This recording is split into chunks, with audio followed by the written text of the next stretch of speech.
Right, this is the first coat of paint stripper, and it's coming up really well. There is quite a few cracks in it. There's one here, pretty major one. There's one across there. There's one over here somewhere. So it looks like it's been dropped. Of course, there's the one down there, and yeah, all this stuff, obviously. I've got the bits for that. And there's also looking like there's a crack there, but that isn't too bad.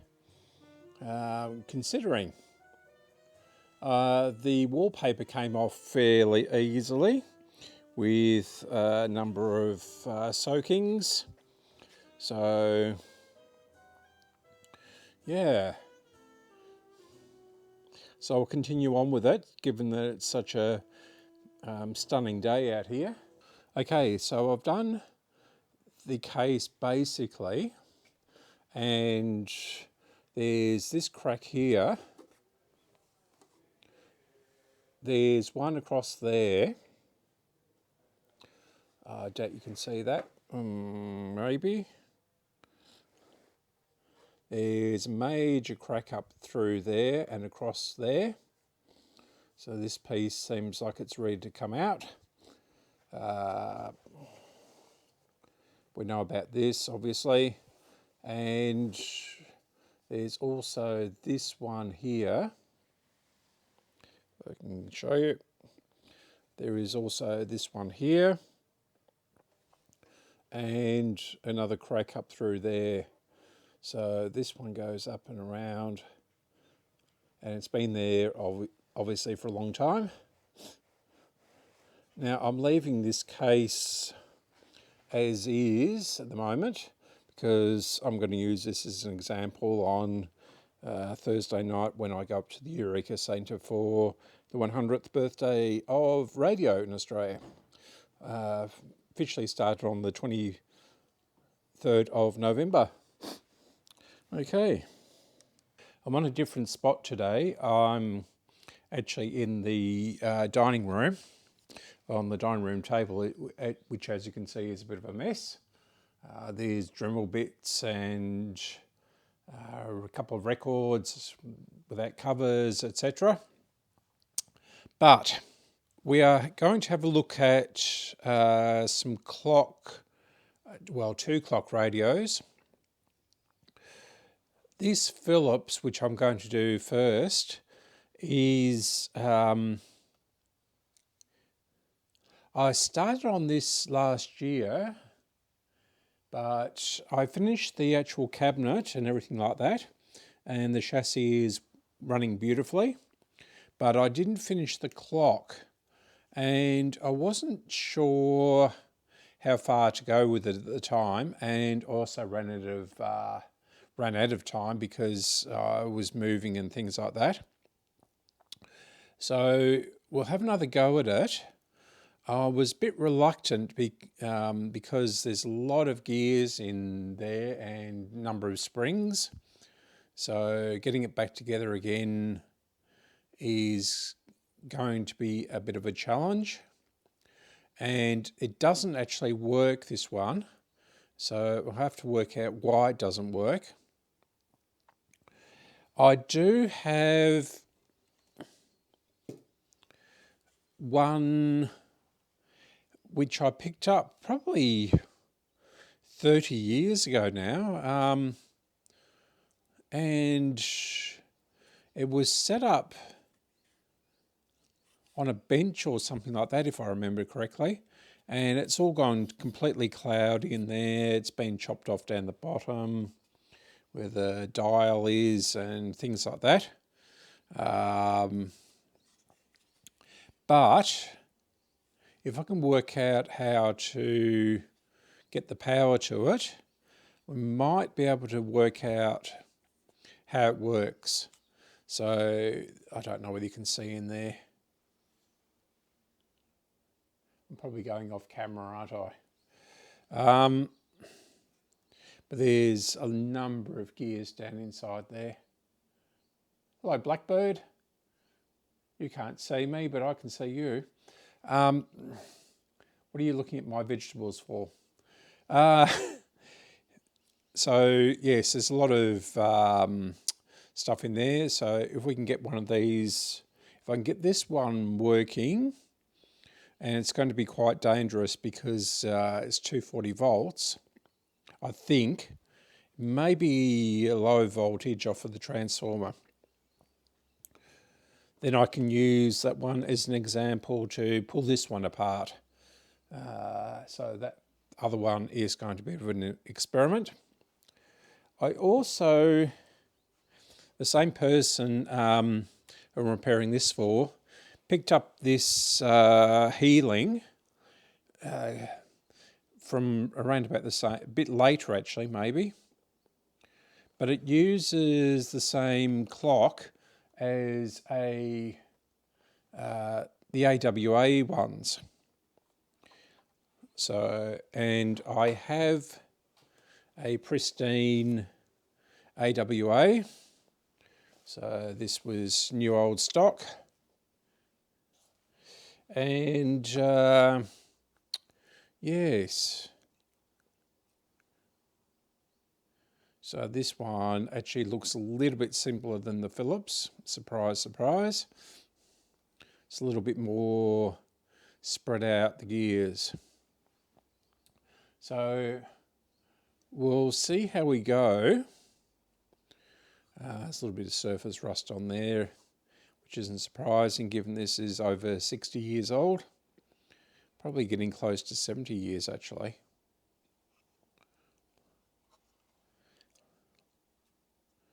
So we'll see how we go with this. And do have another one of these too. So I've got two brand new clocks. Right, so I'll finish setting up and I'll get rid of this lovely mint green Philips. I think it yes, it has been painted. Whether it's painted in the factory or not, because they just made the single colour cases and painted them. That's anyone's guess. Although it does look pretty original. It's all green inside. So, okay. So I'll finish setting up and I'll bring you in a bit closer and we'll see what we can do with these clocks. Pulling the face off, or the cover of the face, I should say. Yeah, it was sort of bodged up with a lot of washers and things like that. The actual clock face isn't too bad actually. It's yeah, so it's actually survived reasonably well. This way, isn't it? And down, because this is all upside down and back to front, the screen. Yep. Yeah, I think the face and the hands might be recoverable on this clock. No, actually no. It's been cut off at the top. So the bent over bit has been cut off. So the next step will be to, and there's been a hole drilled down in that there and there. So no, this isn't really recoverable, this face. The hands might be, we'll see how the hands go on the other one, which I'm fixing. So the next step will be to remove these 3 screws here and pull the bead of wood off. So we're back after that. It's pretty filthy actually. Right, so this is the hash job they made of the bit of wood here. So that goes straight into the bin. Just a word of warning, these hands on these era of clocks do have radium on them. I wasn't particularly worried about taking them off of this bodge job because they were absolutely covered in grease and muck. So, and I didn't handle the actual radium end of them. So just be aware of that if you're ever working on these clocks. Okay, so I'm going to just clean up a little bit here, chuck this in the bin, and we'll continue on. Right, this is the circuit diagram for the radio, or the clock radio I should say, and it doesn't give us many clues. So down here, getting nice and close for you, yeah. So we have the plug here, and this is the diagram for it. We have, where am I? Down here. So 1, 2, 3, and 4 in a clockwise direction. We have the clock coil there and a switch, and that is all that shows on this diagram. Presumably there was something else for this. I'm doing a Tony, X-ray Tony here, aren't I? So the switch comes across from pin 2 to the coil of the clock and then down into pin 4. And then the other part of the coil connects up to pin 3. And presumably this is the case of it. And so pin 1 goes to the case, which would be earth. Now, so this is the rect one. Well, I say rect one, and it does have, this is really confusing, working upside down and back to front. This part down here, a Y goes in underneath it, and this goes around to this coil here, which operates the clock. I don't think this is wired correctly. So this wire on the other one is sort of coming, where is it going? Well, there's a wire coming off of there, and then the other part, this plastic part, has been taken out. So this is the plug, and it has a screw in it. Yeah, so this is the part that goes underneath that plastic bit, and then I've got to work out these two, these 3 wires. And there's a little mark, there we go. So you can see there's a little orange mark there. So I'm not sure what that does, what that denotes. And here's that plastic bit. Come on, focus. So here's that plastic bit. And we'll try and work out where, well, I know where this goes, so that isn't a problem. I do have quite a number of loose screws and bits and pieces, but I'm sure, well, that's the speaker one, or the cabinet ones. I'll move you over a bit. So I do have quite a few loose screws here. So that they hold the cabinet in place. That one is a bit of a worry because it's soldered. So some sort of connector. That's the old dial cord by the looks of it. And we've got two hands here. Yeah, we've got two hands.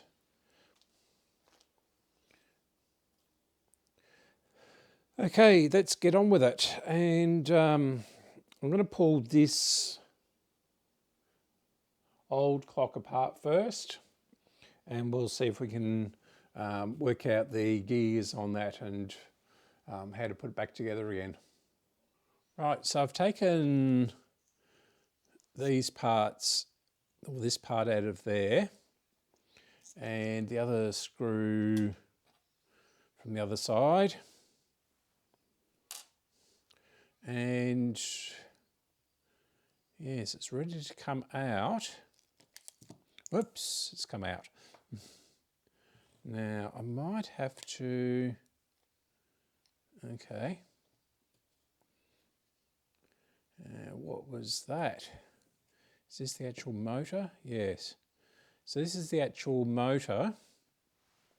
Okay. So I'll try turning this.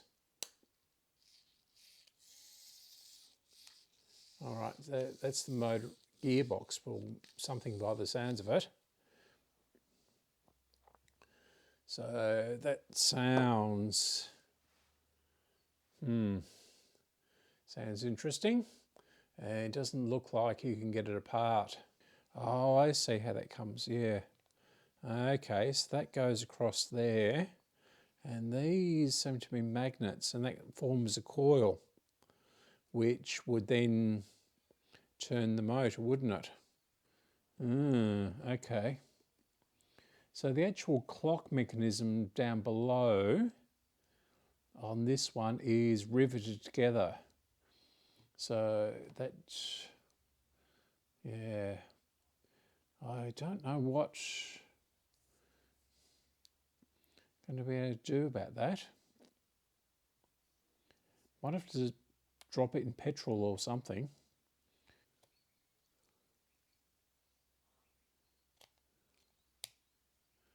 Oh, I say that just pushes that up and makes contact.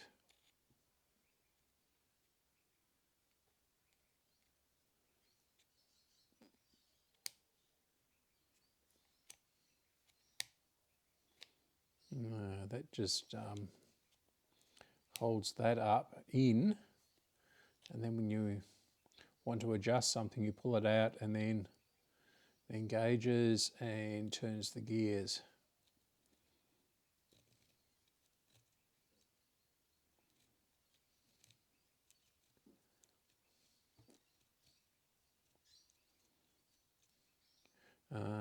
Okay. So that turns that, and I don't know whether you can see that from there.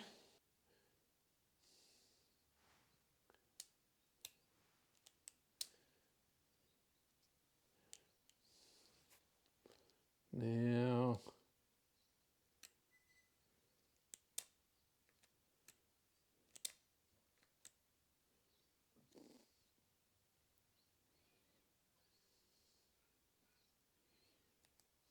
I think I've worked it out, but I'm not going to be able to get down into the gears because the rivets, I think they must have used GTX engine oil on this or something, Castrol.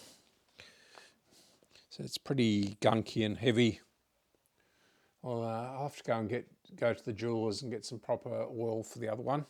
Right, this is going to be purely experimental. What I'm going to do is put it in some warm water. The idea being that it expands and the oil will come out around the gear here. and then when it cools down again, you can put some fresh oil into it.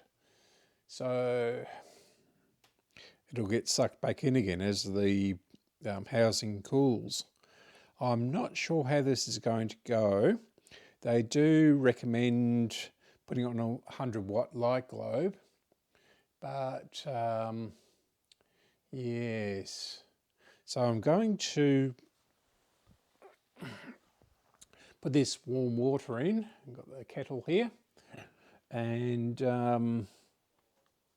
so I'll just put a small amount in.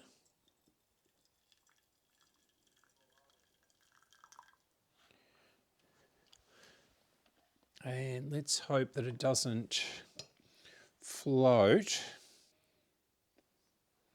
So I'll just drop that in a little bit, that little bit of water.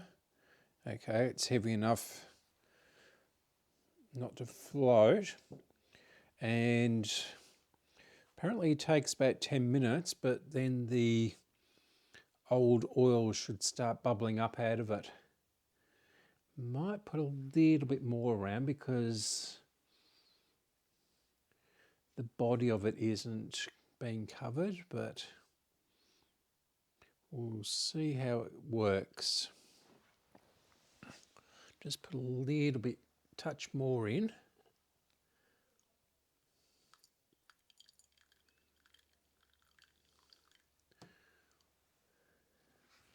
Good, it's now touching the bottom of the, or the top, or whatever you like to call it. It's just touching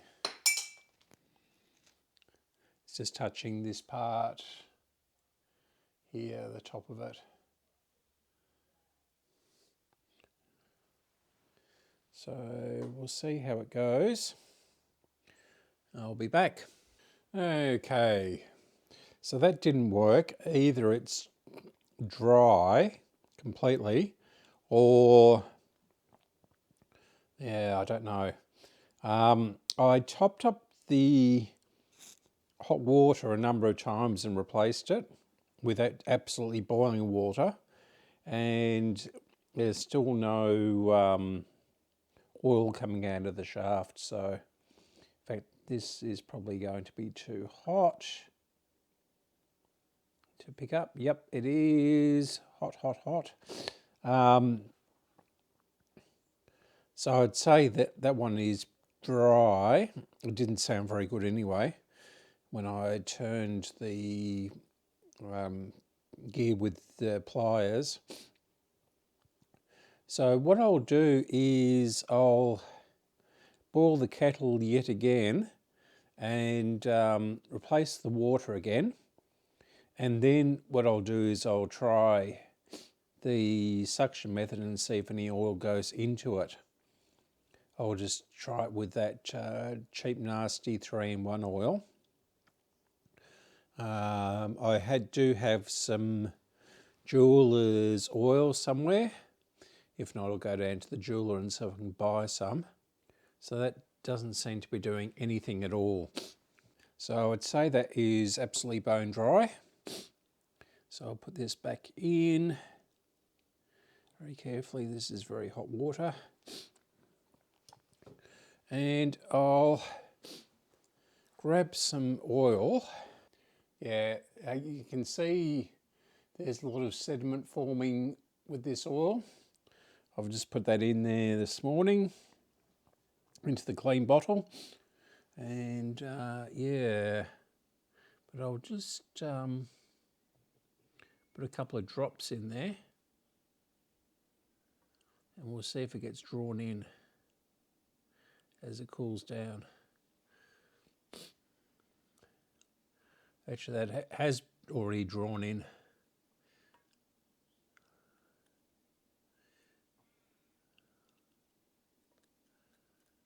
Yeah, okay.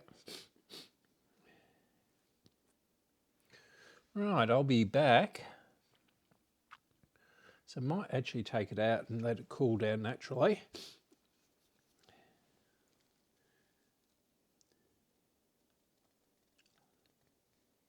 I want to actually get all through the seam.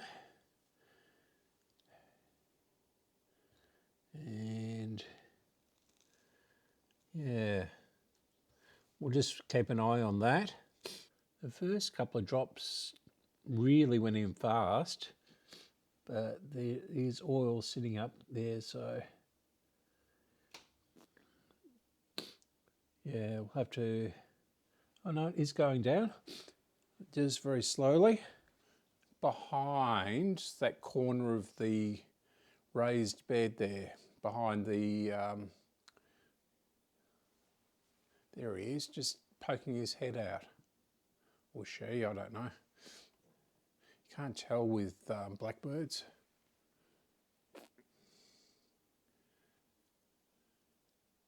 They're very nervous, blackbirds. I doubt you can see that.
The clock is now connected up to the Variac.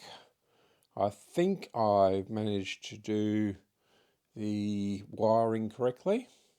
It's pretty simple, but we'll just see, just make sure the wires are not touching anything, and we'll bring the Variac up a little bit and just see if it turns.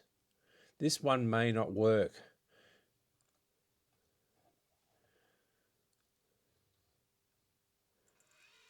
Yep, there it goes.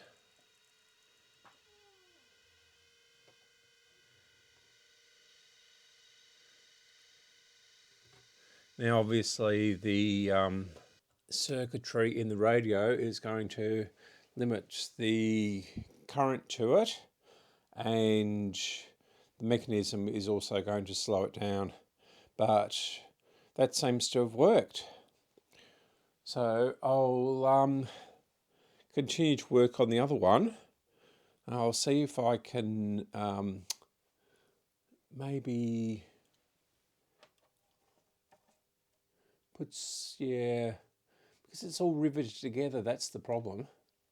I don't want to break the rivets on it. Yeah, okay. So I'll think about that. And okay, so what I've done is I reassembled it sort of loosely.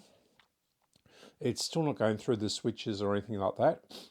So that's the next thing to work out after I've lubricated all the gearing and all that sort of thing on the other one. The as I showed you before, the switch on the other one is not in the unit itself, so, and it's all in bits. That's how it came to me. So yeah, so this is a bit of a jigsaw puzzle. Okay, here we go. Let's see if this starts up.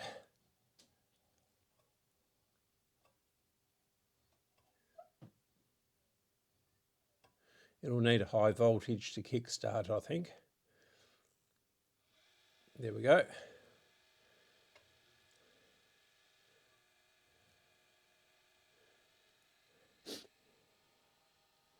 And I'll see if I can move it up so you can, I'm not going to touch it because it's not earthed or anything like that. The gears don't seem to be turning.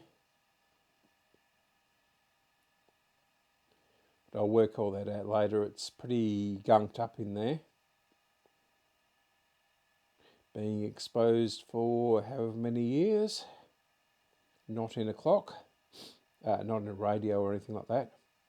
I've got to prepare for a talk tonight. And I've got to take along a table load of radios and things like that and set it all up. So I'll have to leave this here and try and edit this video together quickly and get up for Friday. So don't forget to like and subscribe and all that jazz, and I'll see you on the flip side. Bye.